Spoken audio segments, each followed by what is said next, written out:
Okay, so let's look at how to make a pot of vegetable soup. These are the ingredients that you're going to need.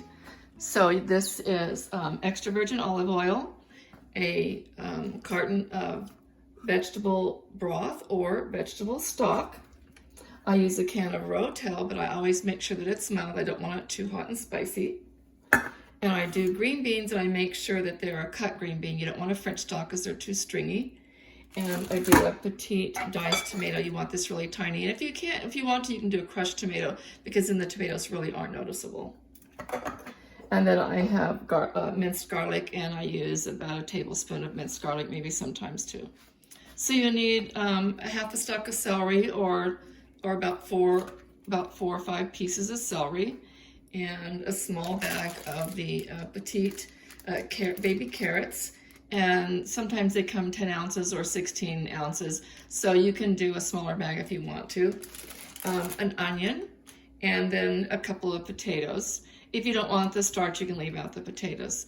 So when you slice your celery, if you want to slice up a lot of it, then you can freeze what you don't want to use. So your celery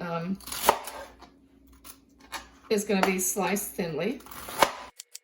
So you want a thinly sliced celery. And the same thing with your onion.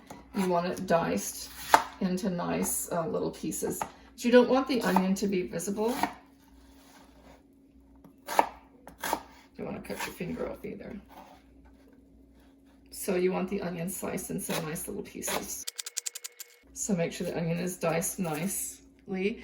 And then just the carrots, you're just simply going to cut those in half. You can leave them whole if you want to, but I like to have them bite-sized pieces. And on the potato, your potatoes are going to be bite-sized chunks. So this is all the ingredients that you need. You're going to put your Instapot on saute high. You're going to put some olive oil in the bottom of the pan, and then you're going to add your onions and your celery. So once you feel like the onions and celery have cooked, and the onions start to turn clear, then add all the other ingredients. Just dump it all in. So all your liquids.